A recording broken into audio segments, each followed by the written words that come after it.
Ще му посакам добар ден и добре дојде на мојот гостин Елвир Садиковиќ, подпредседател на Македонската асоциација на туристички водичи и придружници. Добар ден и добро ве најдовме. Кога говориме за потребата од создавање на нови туристички производи, потоа зајакнување на понудата, подобрување на услугата и друго, како може да го направиме тоа кога станува збор нели за туризмот, особено за транзитниот туризам? Реално имаме се што ни е потребно, не недоволно искористено или пак не искористено на вистинскиот начин. Од тука и потребата да се подобри туристичката понуда за транзитните туристи. Што треба да се одржи таа понуда? Убаво најавивте прашањето. Транзитниот туризам во минативе неколку години стана еден туристички бренд кој што е во подем. Тој транзитен туризам по дефиниција го оквалификуваат како тие кои што патуваат, пропатуваат низ некоја држава, застануваат со можност она што ќе се понуди од страна на таа држава или врз основа на туристичката понуда, ќе го посетат местото и со еден збор ќе го осетат вкусот на таа држава кај што пропатуваат. Транзитниот туризам, како што кажав, веќе неколку години зема замав во нашата држава и мислам дека од туристичка гледна точка треба да се поработи малце повеќе на туристичката понуда со цел овие транзитни гости кои што пропатуваат во различни насоки и поминуваат низ нашата држава со квалитетна туристичка понуда да можеме да ги задржиме во нашата држава. Бројните туристи кои се на минување низ Македонија се целна група за транзитниот туризам, ќе истакнам особено во централниот дел на земјава. Можностите што ги имаме треба да се афирмираат и да привлечат дел од милионите туристи, тоа е голема бројка, кои се на пропатување за или од Грција да престојуваат и да одморат барем еден ден. Да не биде дека странските туристи само застануваат да наполнат гориво или да отидат во тоалет. Всушност, каква понуда имаме за транзитните туристи? За жал, во минатите години, можеме да кажеме со пре некои десетина години, со тоа визно олеснување во Грција, се создадоа такви услови за еден транзитен туризам, така да странските туристи, можеме да кажеме, од соседните држави, значи од Србија, Црна Гора и останативе бивши југословенски републики, кои што гравитира во насока кон Грција, поминува низ нашата држава. И сега можете да замислите од Куманово до Гевгелија, значи имате некаде 180 километри, во тој потек можем да кажем дека слабо, немаше никаква туристичка понуда или некои точки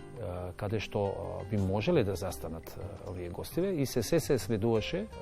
токму на тоа вие што го кажавте, за да застанат, да наточат гориво и да продолжат. Што треба да се направи и како треба да се направи? Треба да се подготват урбанистички проекти во потегот, значи, на тие главните магистрали, автопати кои што водат низ нашава држава. Значи, треба да има туристички бироа, треба да има инфоточки,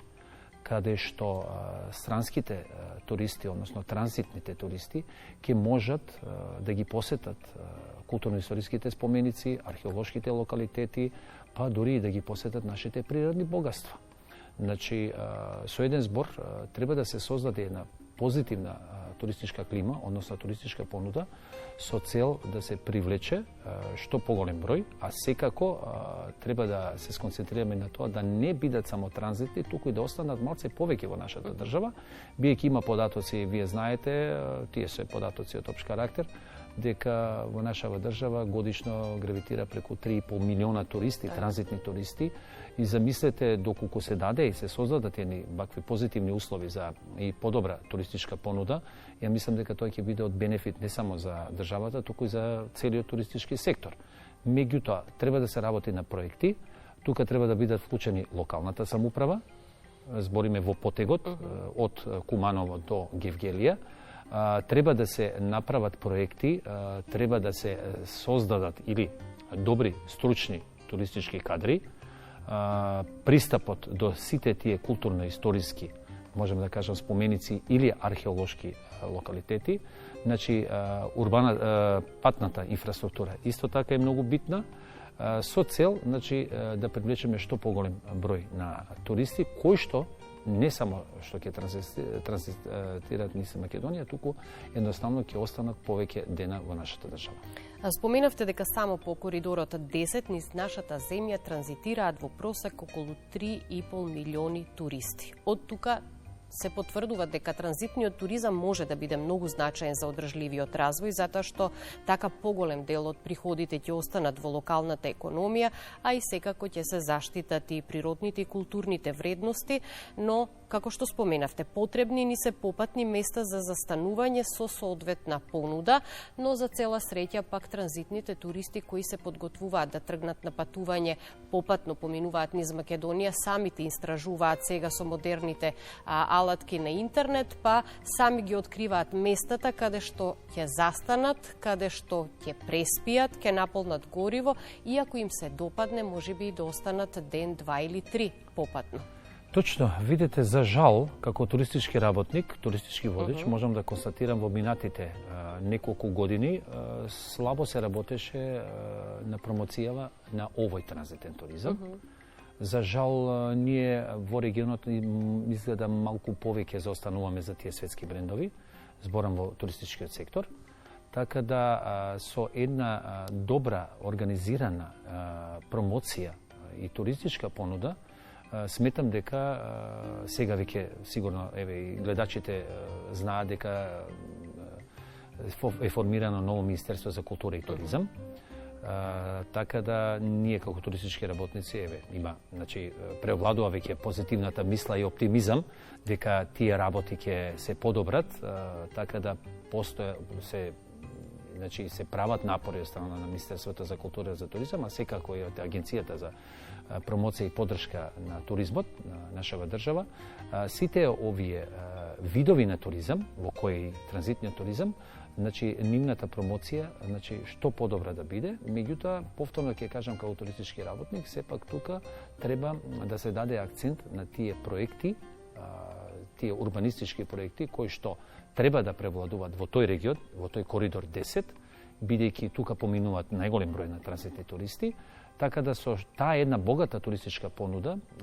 која што транзитни туристи ќе имаат на располагање, не откако ќе влезат во нашата држава, како што кажавте, па ќе мораат сами да истражуваат, туку претходно преку различни, да кажам, промоции и реклами, ќе се рекламираат тие места, за да можат да им бидат достапни, а секако и да можат да престојат во тие капацитети. Да, токму кога споменавте некаков начин на рекламирање за да се допре до потенцијалните туристи кои патуваат долж автопатот Е75, треба да се работи на пласирање фотографии од храна, вино, туристички атракции, познати локации каде што можат да поминат дел од своето слободно време и секако во фокусот на промоцијата треба да биде и гастрономијата како дел од нашата македонска традиција и искуство кое што туристите би го добиле доколку одберат да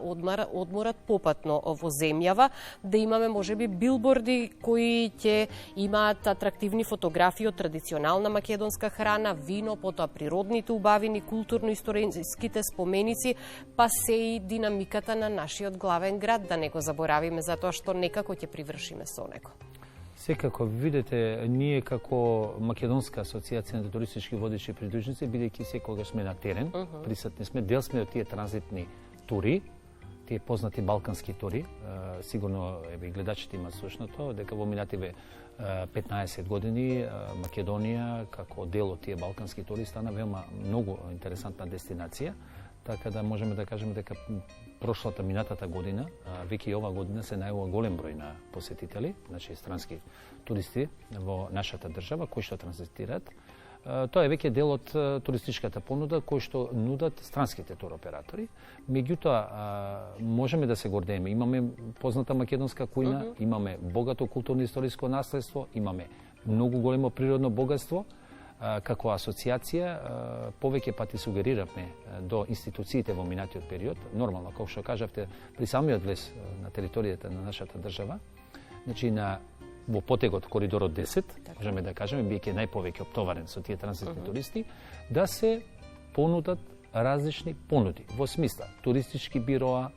инфоцентри, ознаки, патокази до сите тие локации или места кои што претhodно ќе бидат промовирани од страна, да кажеме, на Агенцијата за промоција и поддршка и развој, а со тоа ќе привлече вниманието на странските туристи и ќе им олесни нивниот пристап до тие локации. Го споменавме Скопје, нашиот главен град кој што го посетуваат туристи од целиот свет во текот на целата година, па вие како туристички водичи директно сте во контакт со овие туристи кои што го посетуваат Скопје, па можете ли да ни кажете што бараат транзитните туристи? Видете, пред се градот Скопје познат по својата убавина, по богато културно-историско наследство, можеме да кажеме дека во минатите 10-15 години стана многу интересантна дестинација за повеќе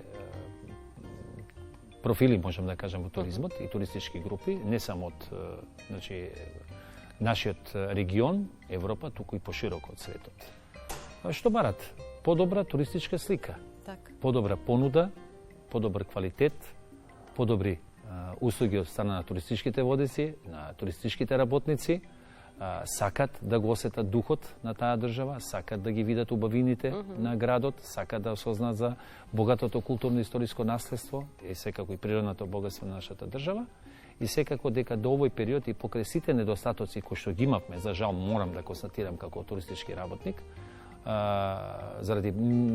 безброј минуси и нарушената туристичка слика на градот Скопје, заради неажурноста на институциите во минатиот период, што верувам дека повторно ќе кажам со создавањето на новото Министерство за култура и туризам, во идниот период имаме дуваат, можеме да кажеме, позитивни ветришта, дека цела ова ситуација во идниот период ќе се среди, што значи дека ќе имаме подобра туристичка слика на градот. Со еден збор, значи сакат да ги осетат и да ги осознаат и видат убавините на нашиот град, односно на нашата држава. И кон крајот на разговорот би сакала да истакнеме дека ни се ближи 22 февруари, кој што ќе се одбележи како Светски ден на туристичките водичи и токму за одбележување на овој ден Македонската асоциација на туристички водичи и придружници организира бесплатно разгледување на Скопје, главниот град, но и на Битола. Кој се може да ја искористи оваа можност? Да, од самото формирање на Македонската асоциација 2019 година, како една асоциација која што ги обединува сите професионалци, значи во нашата дејност, започнавме еден проект кој се нарекуваше Запознај го градот Скопје, Битола и Охрид. Односно запознај ја нашата држава. Еве веќе четврта година, можеме да се пофалиме, Македонската асоциација веќе организира бесплатен разглед на град Скопје, така да по повод Светскиот ден на туристичките водичи, со огромно задоволство, бидејќи тоа е еден посебен ден за нас, ние пред 4 години станавме пристапна членка на Светската организација на туристички водичи, која што до ден денеска никој не учествувал во таа работа, а ние како Македонска асоциација, значи учествуваме, организиравме со цел за различни групи во градот Скопје и пошироко во државата, бесплатен разглед на градот Скопје. Зошто го организиравме? Со цел, ние знаеме дека сите сме тука, еве и нашите сограѓани во градот Скопје живееме, меѓутоа доволно не го познаваме Скопје и богатото културно-историско наследство кој што го имаме во градот Скопје. Ама и сосема е поинакво доживувањето кога лиценциран туристички водич ќе ве прошета низ градот и неговите знаменитости и така да знаете и за историјата, нели и за сето она што го представува духот на минатото. Секако, прошлата година, значи минатите години имавме голем одзив. Еве јас јавно ќе се заблагодарам на Македонската телевизија, бидејќи ние и преку вас, а се надевам и во идниот период ќе ги најавуваме овие настани. Имаме голем одзив, така да еве ќе искористам прилика да ги повикам, значи сите наши сограѓани, а исто така и значи жителите на Битола, значи во сабота 22 февруари со почеток во 12, два термина имаме, 12 и 13 часот, пред спомен куќата на Мајка Тереза ги очекуваме сите наши сограѓани, ги покануваме на една прекрасна прошетка низ градот Скопје, а исто така во 11 и 12 часот во Битола ги повикуваме нашите битолчани, исто така да учествуваат во тој разред на градот Битола и се надеваме дека, како и минатите години, повторно ќе имаме една прекрасна прошетка, каде што сите наши сограѓани, наши граѓани ќе ги осознаат убавините на нашиот град Скопје. Со оваа покана за бесплатно разгледување на Скопје и Битола и одлична завршница на нашиот разговор. Јас ќе ви се заблагодарам многу за гостувањето и убавиот разговор што го имавте. Ви благодарам вам за поканата.